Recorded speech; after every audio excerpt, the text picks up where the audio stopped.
साहित्यानुरागी विदग्ध श्रोता बंधु मान को मोर नमस्कार। बंधुगण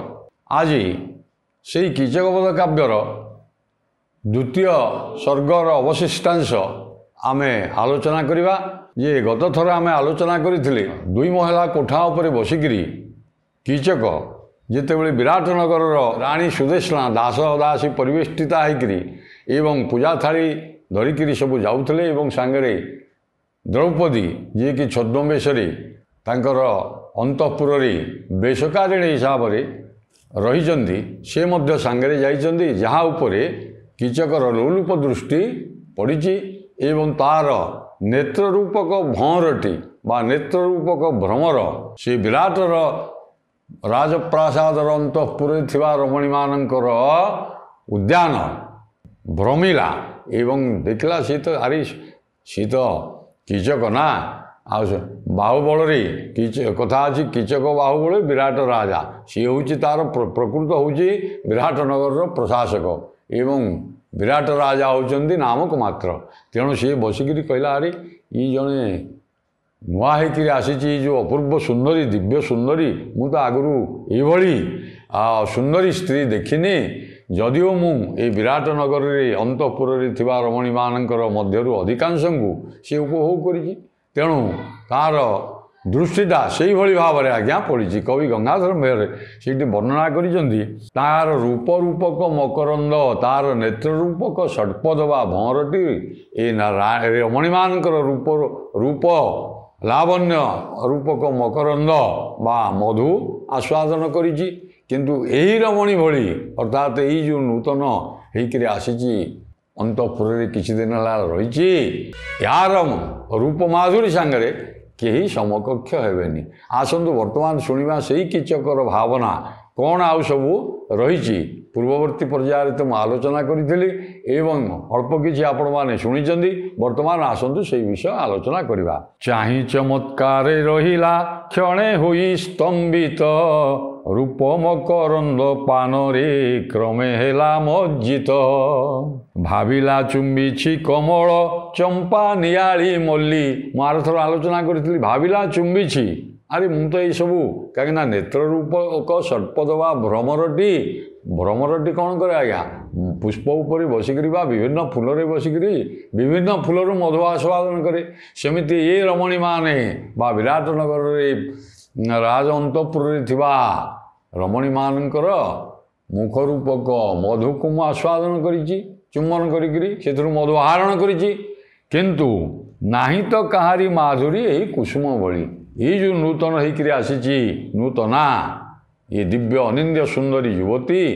या सांगरे के यार पासंगरे कहीं पड़ेनि। बसी मालती जुथिका नव मालिका फुले मन बड़ू नाही तुलिबा पाई ए पुष्प तुले ए पुष्प तुलरे ए पुष्प द्रौपदी को गोटे फूल बोली भावुं ये जो नूतन होकर ये नूतनाटी आसी नवीना हाँ ये असामान्य सुंदरी ये फूल सांगरे कहीं समकक्ष हेबेनी। एणु मु जुथिका बसी मालती फूल उपरे मु बसी मधु आस्वादन करी एवं जुथी जुई फूल जुथिका कहले जुई फूल ये ऊपर ये या ऊपर बसिकी मधु आस्वादन करी किंतु मन बड़ू नाही तुलिबा पाई ये पुष्प सांगरे कहीं समकक्ष हेबेनी मोर मन मध्य बड़ूनी। आउ कौन कवि कहउछन देखंतु गोलाप सेवती कंचन फूले अच्छी गमन तहिरे समता रखिबा तिले नहुछि मन। आ गोलाप फूल उपर मु बसिची कंचन फूल उपर बसिची एवं सेवती फूल उपर मध्य बसिकी मधु आस्वादन करिछि बा मधु आहरण करिछि एवं मधुपान करिछि किंतु तहिरे समता रखिबा ता संगरे समकक्ष बा तुलना करवा ये मोर मन कहीं बड़ूनी। अर्थात समस्त को सी काटी दूची विराटनगर राजप्रासाद थिबा सुदेशना सहित जो माने दासी सबू रही नित्य सेवारे अछंती सी समस्त को प्राय अधिकांश को सी उपभोग करिछि मधु आस्वादन करिछि अधरु किंतु ये जो द्रौपदी असामान्य सुंदरी ये नुआई जे आसी ता सांगरे क्या मु तुलना करी कई समकक्ष नुहति। भ्रमी अच्छी काष्ठ चंपक नव बकुल बने ତାଙ୍କୁ ଅବା ଆଣି ତୁଳିବା ଏହା ସଙ୍ଗେ କେ ସନେ। କାଷ୍ଠ ଚମ୍ପା, ଆଗରୁ ତ ଚମ୍ପା ଫୁଲ କଥା କହିଛନ୍ତି, ସୁବର୍ଣ୍ଣ ଚମ୍ପା, କାଠ ଚମ୍ପା ଫୁଲ ମଧ୍ୟ, ଅର୍ଥାତ୍ ଏ ଦିବ୍ୟ ସୁନ୍ଦରୀମାନଙ୍କୁ ଉପଭୋଗ କରି ଏଥିରୁ ଜଣାପଡ଼ୁଛି ଯେତେବେଳେ ଯିଏ ତାର କାମଲାଳସା ଚରିତାର୍ଥ କରିବା ପାଇଁ ଯେଉଁ ସମୟରେ ଯେଉଁ ମୁହୂର୍ତ୍ତରେ ଯିଏ ଆସିଛି ସେ ତାକୁ ଉପଭୋଗ କରିଛି। ତେଣୁ କାଷ୍ଠ ଚମ୍ପା ଏବଂ ନବ ବକୁଳ ବନେ, କାଷ୍ଠ ଚମ୍ପା ଫୁଲକୁ ମଧ୍ୟ ମଧୁ ଆହରଣ କରିଛି। ନବ ନୂଆ ବକୁଳ ବନରେ ବଉଳ ଫୁଲ ଉପରେ ମଧ୍ୟ ବସିକିରି ମୁଁ ମଧୁ ଆସ୍ୱାଦନ କରିଛି। ଭ୍ରମି ଅଛି କାଷ୍ଠ ଚମ୍ପକ, ମୁଁ ଯେ ମୋର ନେତ୍ର ରୂପକ କଥା ରହିଲା କେଉଁଠି ନା, ନେତ୍ର ରୂପକ ଷଟ୍ପଦଟି ତାର ଭ୍ରମଣ କରୁଛି। ମୁଁ ଆଖି ଆଗରେ ମୁଁ ଏମାନଙ୍କୁ ମଧ୍ୟ ଦେଖିଛି, କେଉଁଠୁ ମଧୁ ଆସ୍ୱାଦନ କରୁଛି, କାହାର ରୂପ ମଧ୍ୟ ଦେଖିଛି।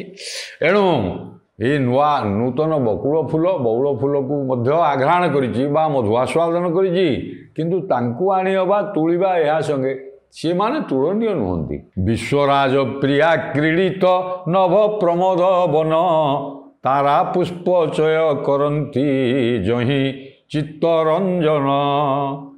ତାପରେ ଆକାଶର କଥା କହୁଛି, ମନରେ ଭାବନା କରୁଛି ଯେ ବିଶ୍ୱରାଜ ଯିଏ ଭଗବାନ ବିଷ୍ଣୁଙ୍କର ନନ୍ଦନବନରେ ସ୍ୱର୍ଗରେ ଯେଉଁ ନନ୍ଦନକାନନ ଅଛି ତାର ପ୍ରିୟା, ବିଶ୍ୱରାଜ ପ୍ରିୟା ଯିଏ ଲକ୍ଷ୍ମୀ ଯେଉଁଠି ଭ୍ରମଣ କରନ୍ତି, ଯେଉଁ ପ୍ରମୋଦବନ ବା ନନ୍ଦନକାନନ ଯେଉଁଠି ତାରା ପୁଷ୍ପଚୟ କରନ୍ତି ଯହିଁ ଚିତ୍ତରଞ୍ଜନ, ଯେଉଁ ଆକାଶରେ ଯେଉଁ ତାରାମାନେ ରହିଛନ୍ତି ସେଠି ଯେଉଁ ନନ୍ଦନକାନନ ଅଛି, ସେଇ ନନ୍ଦନକାନନରେ ବୁଲୁଥିବା ଦେବକନ୍ୟା ବା ଅପ୍ସରୀମାନେ ମଧ୍ୟ ଏହା ସାଙ୍ଗରେ ସମାନ ହେବେନି। ଏବଂ ଅମାବାସ୍ୟା ତିଥିରେ କୁହୁରାତ୍ରି ପୁଷ୍ପକାଳର ତହିଁ ବିହାର ଦେଖି, କୁହୁରାତ୍ରିରେ ଯେତେବେଳେ ଆକାଶ ଅନ୍ଧକାର ହୋଇଥାଏ, ଅମାବାସ୍ୟା ରାତିରେ ଯେଉଁ ନକ୍ଷତ୍ର ଗୁଡ଼ିକ ଥାଆନ୍ତି, ସେ ନକ୍ଷତ୍ରର ଶୋଭା ଏ ଦ୍ରୌପଦୀଙ୍କ ଶୋଭାଠୁ ନ୍ୟୁନ ହେବ। ଏବଂ ସେ କୁସୁମ ଯେତେ ଫୁଟନ୍ତି ତାହା ନୁହେବ ଲେଖି, ସେ ବନେ ଥିଲା ଯେ ପିରତି ତାହା ହେଲାଣି। ସେ ବଣରେ ଯେଉଁ ପ୍ରୀତି ଥିଲା, ଅର୍ଥାତ୍ ନନ୍ଦନକାନନରେ ଆକାଶରେ ନକ୍ଷତ୍ର ଖଚିତ ଆକାଶରେ ଶୋଭା ପାଉଥିବା ଅସଂଖ୍ୟ ନକ୍ଷତ୍ର ମଧ୍ୟ ତାଙ୍କର ସୌନ୍ଦର୍ଯ୍ୟ ତୁଳନୀୟ ନୁହେଁ। ଏବଂ ନନ୍ଦନକାନନରେ ଭ୍ରମଣ କରୁଥିବା ଅପ୍ସରାମାନେ ମଧ୍ୟ ସମକକ୍ଷ ନୁହନ୍ତି, ନ୍ୟୁନ ହେଲାଣି। ଦେଖିଲା ବେଳୁ ଏ ମଘବା ଶିର ଭ୍ରଷ୍ଟ ପଶୁନ, ଏ ମଘବା ଶିର ଯେ ଇନ୍ଦ୍ରଙ୍କର, ଦେବରାଜ ଇନ୍ଦ୍ରଙ୍କର ମସ୍ତକରେ ଶୋଭା ପାଉଥିବା ପାରିଜାତ ପୁଷ୍ପ, ମଘବା ଶିରରେ ଶୋଭା ପାଉଥିବା ପାରିଜାତ ପୃଷ୍ଠ ଭ୍ରଷ୍ଟ ପ୍ରସୂନ, ଇଏ ହେଉ ସତେ କି ଦେବରାଜ ଇନ୍ଦ୍ରଙ୍କର ଶିରରୁ ଖସି ପଡ଼ିଥିବା ଗୋଟିଏ ପାରିଜାତ ପୁଷ୍ପ କିଏ ସେ? এইভাবে কল্পনা দ্রৌপদীଙ୍କୁ ଦେଖିକିରି ତା ମନରେ ବିଚାର କରୁଛି। ଆଜ୍ଞା ଆଉ କ'ଣ କବି କହୁଛନ୍ତି? ରାକାମାଳିନୀର କୌମୁଦୀ କୁସୁମିତ ଉଦ୍ୟାନ, କରୁଥିଲି ତହିଁ ମଧୁର ମଧୁ ପ୍ରୀତି ଆଦାନ। ମୁଁ ସେଥିରୁ ମଧ୍ୟ ରାକା ରଜନୀ ପୂର୍ଣ୍ଣମୀ ରାତ୍ରିର କୌମୁଦୀ ଚନ୍ଦ୍ରଜ୍ୟୋତ୍ସ୍ନାରେ ବିଧୌତ ଯେଉଁ ଆକାଶରେ ଯେଉଁ ତାରକା ଖଚିତ ଆକାଶରେ ଚନ୍ଦ୍ର ଶୋଭା ପାଉଛନ୍ତି, ତାର ଚନ୍ଦ୍ରଜ୍ୟୋତ୍ସ୍ନାରେ ବିହାର କରିକିରି ମଧ୍ୟ ମୁଁ କୁସୁମିତ ଉଦ୍ୟାନରେ ସେ ନନ୍ଦନ ବନରେ ମଧ୍ୟ ମୁଁ ବିହାର କରିଛି, ମାତ୍ର ସେ ସମକକ୍ଷ ନୁହନ୍ତି। ଆଉ ସେଇଠୁ ମଧ୍ୟ ମୁଁ ପ୍ରୀତି ଆଦାନ କରୁଥିଲି ବା ଆହରଣ କରୁଥିଲି, ମାତ୍ରକ ଆଜହୁ ମୋହର ତହିଁରେ ଭାଙ୍ଗି ଦେଲା ଶରଧା, ଏ ମଦନ କଳ୍ପ ପାଦପ ପୁଷ୍ପ ଇଷ୍ଟ ବରଦା। ମୋର ଆଉ ସେଥିରେ ଶ୍ରଦ୍ଧା ନାହିଁ, ସେ ପୁଷ୍ପକୁ ଆଘ୍ରାଣ କରିବାରେ ମୋର ଆଉ ଶ୍ରଦ୍ଧା ନାହିଁ। କାହିଁକି ନା ଏ ମଦନ କଳ୍ପ ପାଦପ, ଇଏ ହେଉଛି କାମଦେବର ସତେ ହେଉଛି କାମର ଗୋଟିଏ କଳ୍ପ ପାଦପ। ଯେମିତି କଳ୍ପ ବୃକ୍ଷ ଅଛି ଆଜ୍ଞା ସ୍ୱର୍ଗରେ, ସେମିତି ଇଏ ହେଉଛି ମଦନର ହେଉଛି କଳ୍ପ ପାଦପ ଏବଂ ଇଷ୍ଟ ବରଦା। ଏବଂ ଯାହା କାମନା କରିବ ମିଳିବ, ୟାକୁ କଳ୍ପ ପାଦପକୁ ଯାହା କାମନା କଲେ ମିଳେ, ସେମିତି ଏ ଇଷ୍ଟ ବରଦା ମଦନ କଳ୍ପ ପାଦପର ଗୋଟିଏ ମୋର ଅଭିଳାଷ ପୂରଣକାରୀ ଇଏ ଗୋଟିଏ ପୁଷ୍ପ। ୟାକୁ ଦେଖିବା ଦିନୁ ଆଉ ବା ୟାକୁ ମୋର ନେତ୍ର ରୂପକ ଷଟ୍ପଦ ବା ଭ୍ରମର ଦେଖିବା ଦିନୁ ମୁଁ ଆଉ ଅନ୍ୟ କୌଣସି ଫୁଲକୁ ସେ ଆଉ ତୁଳନୀୟ ନୁହେଁ। ଏହାପରେ ପରପଦ ଗୁଡ଼ିକ ଆଜ୍ଞା କବି ସେଇ ଦ୍ରୌପଦୀଙ୍କ ସମ୍ପର୍କରେ ଏକା ଆଲୋଚନା କରୁଛନ୍ତି ଯେ ଦ୍ରୌପଦୀଙ୍କୁ ଦେଖିବା ପରେ बा शैरींद्री बा वेशकारिणी जी रही छद्म रूप से आत्मगोपन कर द्रौपदी रही केवल तांकर सौंदर्य मुग्ध होकर सी कौन मनरे भावुंट आसतु जो परवर्ती पद गुड़िक कवि गंगाधर कौन कहते शुणा ये मदन कल्प पादप पुष्प इष्ट वरदा कांति चाही पुणी करई मने ए आलोचना रवि रश्मि उपादाने की गढ़ा बामलोचना अरे ये बामलोचना ये सुंदरी युवती असामान्य रूपवती ये जो स्त्री बा द्रौपदी आओ यार कांति को देखिकी यार सौंदर्य को देखिकी आभा को देखिकी सी भावुची ओ रवि रश्मिर उपादान रे गढ़ा आज्ञा आम जानी सहस्र दीधि होती सूर्यंकर नाम ये रवि रश्मि ये तैयारी कि मुख्यतः पुराण मानक वर्णना है ये सूर्यंकर जदिओ अनेक रश्मि अच्छी सीतु शनि बृहस्पति मंगल जो करे दीपित शनि आज्ञा हूँ शनि ग्रहटी हूँ आज्ञा आप देखिए आकाश में शनि ग्रहटा देखागले से नीली वर्ण नील वर्ण एवं बृहस्पति होती पीत वर्ण एवं मंगल हूँ लोहित व रक्तवर्ण ये तीनोटी मुख्य वर्ण तेणु एमाने रवि रश्मिर उपादान गढ़ाई तेणु ये बामलोचना ये रवि रश्मिर उपादान मुख्यतः शनि मंगल एवं बृहस्पति जो वर्ण को धारण कर यार अंग शोभा से ही अच्छी केमिति कवि आउ टे सरल करदे से ही प्रभा राशि ए ग्रथित कृष्ण वर्ण कौटी ना शनिटा हूँ कृष्ण वर्ण नील वर्ण तार केश राशि रे अच्छी एवं पीतवर्ण विग्रह रे अच्छी बृहस्पति होती पीतवर्ण हलदिया एणु यार देहटी हूँ सुना भली हलदिया पीतवर्ण एवं रक्तवर्ण हूँ पानी एवं चरण एवं तांकर पानी हाथ कर कमल एवं चरण पाद ये रक्तवर्ण तेणु ये मुख्य तीनिटी रंग को सूर्यंकर रंग को बा शनि बृहस्पति एवं मंगल जो रंग को नहीं से यार अंगरे सब शोभा पाऊँ तेणु ये असामान्य रूपवती को देखिकी द्रौपदी को देखिकी आज्ञा क्रमे क्रमे से प्रलोभित हो जाऊँ तार काम भाव जागृत है मुझे बसंत ऋतुर वर्णना है काम लालसा साधारणतः से बसंत ऋतु ही उद्रेक होता है किचक मन से आड़ को प्रलुब्ध होकर चली कवि आउ कौन कहते विकसित सुमुख कमल स्वच्छ प्रेम रसरे पुलक पालक मानस मच्छरंक ओ पुलकित होकर तार सते जमी आस्ते आस्ते ता प्रति आकृष्ट द्रौपदी प्रति बा तांकर सौंदर्य को देखा तार मन नेत्र तो आकृष्ट होता बर्तमान मन सियाड़ को चलीगला तेणु पुलकित रोमांच ता मनरे पुलकित भाव मत्स्यरंका जमी आज्ञा पक्ष युक्त होकर मत्स्यरंकाटी जमी माछ खावाई बुड़ी जाए से भली मीन नयन यार मीन रूपक नयनटी रूपलावण्य रूपक द्रौपदी रूपलावण्य रूपक नीरे सते जमी बुड़ी जाऊँगी केमिति ना माछरंका पक्षी भाया एवं आउ कौन कवि वर्णना करुँच नयन मनर ए भावे आन इंद्रिय गण सुख लाभ लोभे स्वर सरभ बेसे कले अन्य इंद्रिय गुड़िक केवल मन एवं ये नेत्र नुहे अन्य अवयव गुड़ाक अन्य इंद्रिय गुड़िक वेश विभिन्न वेशर पाखे जा शरण पशिगले सते जमी द्रौपदी जो आभूषण परिधान कर वस्त्र परिधान कर अंग शोभा लावण्य को जो अन्य इंद्रिय मान जी जार पाइले से अनुसार पाखे शरणापन्न सते जमी होगले यहीपरि भाव में कीचकर मन बा द्रौपदी प्रति मन नेत्र एवं अन्य इंद्रिय गुड़िक पंच ज्ञानेन्द्रिय पंच कर्मेन्द्रिय एकादश मन हूँ आज्ञा एकादश इंद्रिय शरीर गठित एणु समस्त इंद्रिय से आड़ को क्रमे क्रमे आकर्षित होकर जाऊँगी एवं आउ कौन ना यहीपरि भाव में कीचक बसिकी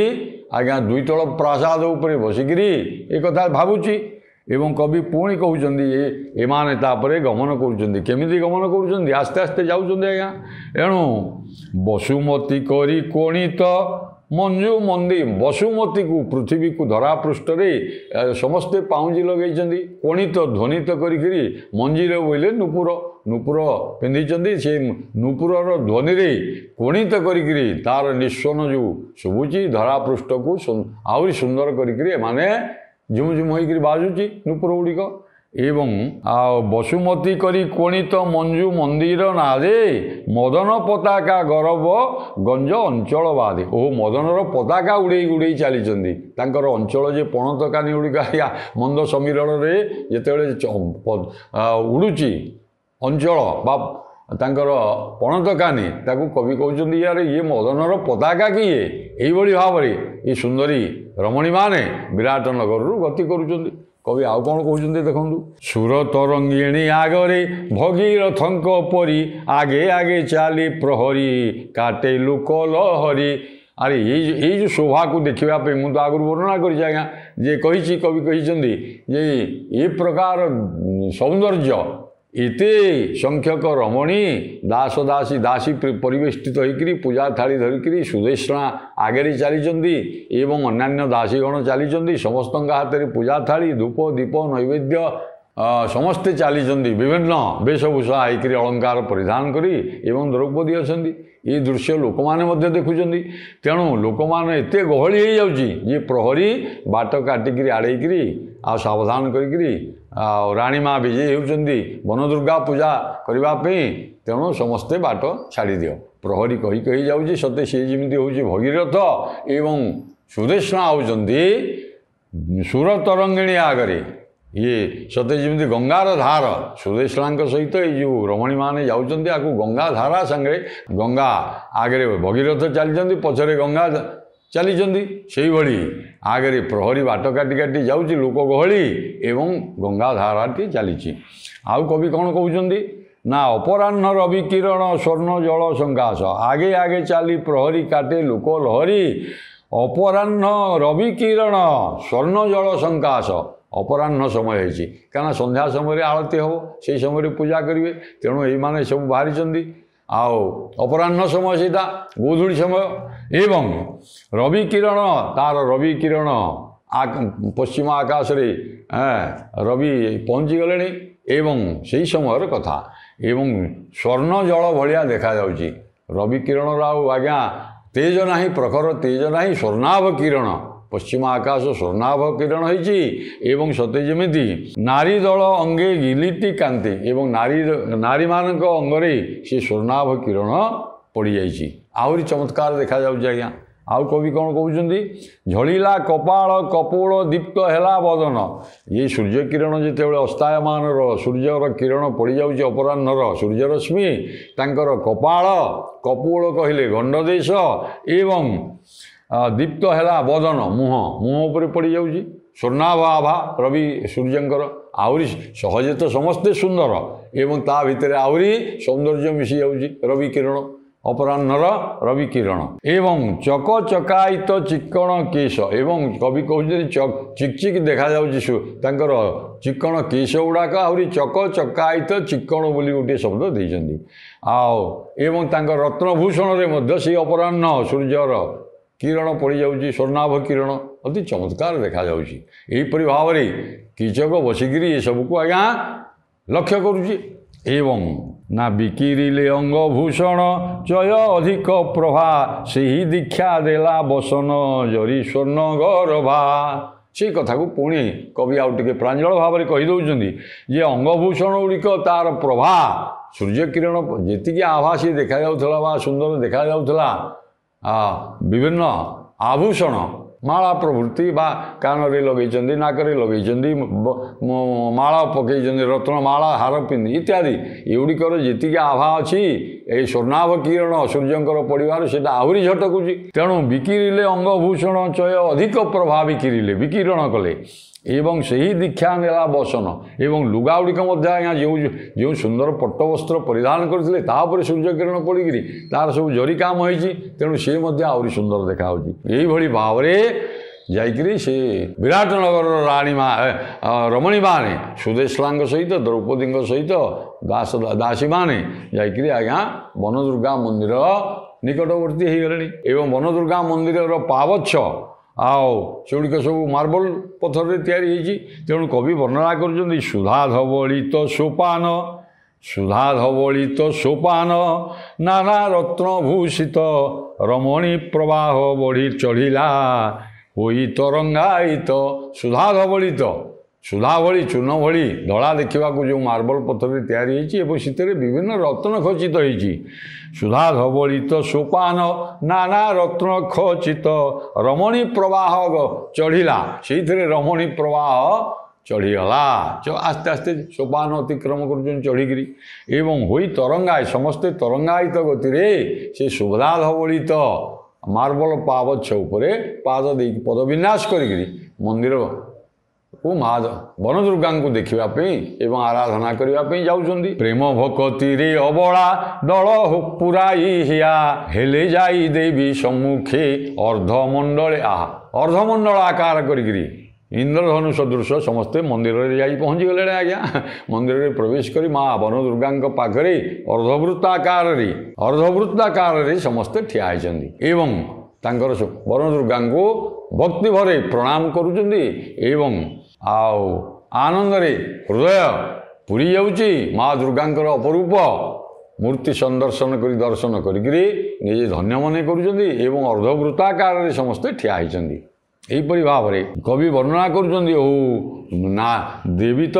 ମାଳା ଧାରଣ କରିଛନ୍ତି, ଇଏ ମଧ୍ୟ ଗୋଟେ ମାଳା ସଦୃଶ ଠିଆ ହେଇଛନ୍ତି। ଦେବୀ ବିଭିନ୍ନ ପୁଷ୍ପହାର ଲଗେଇଛନ୍ତି, ଏମାନେ ମଧ୍ୟ ଅର୍ଦ୍ଧବୃତ୍ତାକାର ହେଇକି ଠିଆ ହେଉଛନ୍ତି। ଇଏ ମଧ୍ୟ ଗୋଟିଏ ଆହୁରି ମାଳାଟିଏ ଖଞ୍ଜିଦେଲା ଭଳିଆ ସେ ମନ୍ଦିରର ଶୋଭା ଦ୍ୱିଗୁଣିତ ବଢ଼ିଯାଉଛି। ଏହିପରି ଭାବରେ ଦେହି ଅଙ୍ଗରାଗ କୁସୁମ ଜାଳି କନକ ଦୀପ ଅଙ୍ଗରାଗ ତାଙ୍କର ଯାହା ଆଣିଥିଲେ ସବୁ କସ୍ତୁରୀ କୁଙ୍କୁମ ଚୁଆ ଚନ୍ଦନ ସବୁ ଇତ୍ୟାଦି ଦେଲେ ଏବଂ ଦୀପ ଜଳିଲେ। କିଏ ସେ ସୁଦେଷ୍ଣା ନିରାଜନା କଲେ ସୁଦେଷ୍ଣା ଯାଇ ଦେବୀ ସମୀପ ଯାଇକରି ଆଳତୀ ନିରାଜନା କଲେ ଏବଂ ଭଗବାନଙ୍କର ଆରତୀ ଯାହା ଆମେ କହେ ପୂଜା ଅର୍ଚ୍ଚନା ସବୁ କଲେ। କିଏ ସେ ବିରାଟ ରାଜାଙ୍କର ସ୍ତ୍ରୀ ବା ରାଣୀ ଯିଏ ହେଉଛନ୍ତି ସୁଦେଷ୍ଣା। ଏହିପରି ଭାବରେ ମା ଦୁର୍ଗାଙ୍କୁ ଅର୍ଚ୍ଚନା କଲେ ଏବଂ କବି କହୁଛନ୍ତି ଯେ ଦେବୀ ଆହୁରି ପ୍ରସନ୍ନ ହେଇଗଲେ ଯେତେବେଳେ ରାଣୀ ସୁଦେଷ୍ଣା ଆସିକରି ପୂଜା କରୁଛନ୍ତି ଆଉ ରାଣୀ ପଲାଶ ଫୁଲ ଲଗେଇଛନ୍ତି। କେମିତି କବି ବର୍ଣ୍ଣନା କରୁଛନ୍ତି ଦୀପ ହସ୍ତେ ଉଭା ହେବାର ଶୋଭା ହେଲା ଅତୁଳ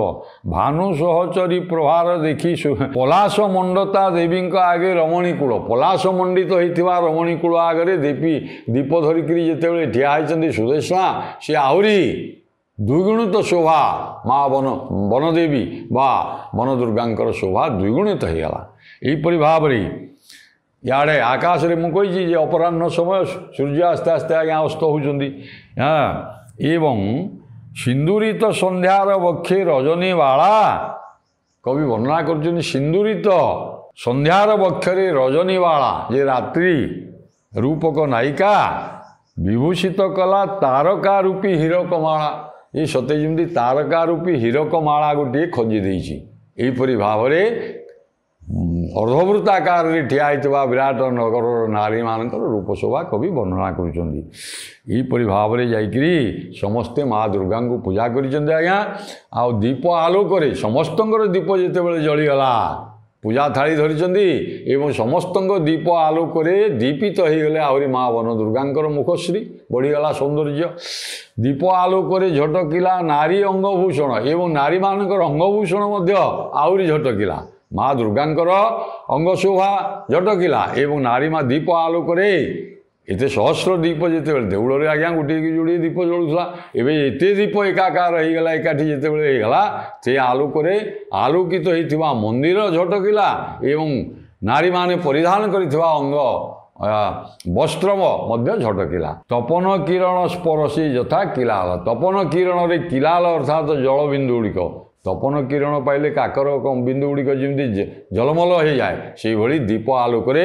ए नारी माने परिधान करथिबा वस्त्रर सौंदर्यटा कवि वर्णना करुछन्ति। धूपे आमोदित देउल करी रमणी माने फुटाई कामना कुसुम मीन मान हृदय उद्यान। निजर हृदय रूपक उद्यान रे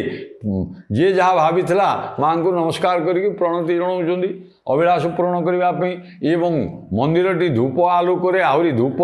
द्वारा आमोदित होगला। एते लोक धूप काठी नहीं जलैछन्ति आज्ञा से धूप बास्ना महकी गला सते जमी देउल एवं एमान मन से महकी गला। घेनी सुप्रसाद देवी तेजी देवी प्रसाद सु माँ वन दुर्गा प्रसाद फूल समस्ते पाइले ताकू धरिकी आनिले एवं प्रासाद बा देवी मंदिर को परित्याग करी एवं प्रत्यावर्तन करुछन्ति। कवि से कथा कहउछन्ति घेनी सुप्रसाद देवी तेजी देवी प्रासाद जे देउल को त्याग करी निज निज पुर मुखरे धीरे चलिले पाद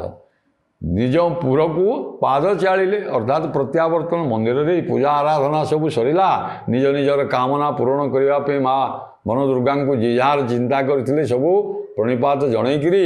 आओ नैवेद्य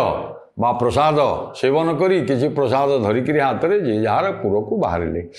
गृहरी बालक मानू फूल कवि गंगाधर मेहर दृष्टि देखु निजे तो पान कले एवं घर को आनी आग नहीं पिला निजर संतान संतति की मध्य से प्रसाद फूल सब माँ मन दुर्गा देले। गृहरी बालक मानू फूल प्रसाद दे आनंदे बोइले हांकू रख सुखे रखंतु दे आनंदरे अति आनंदरे प्रसाद माँ प्रसाद सब देले पिला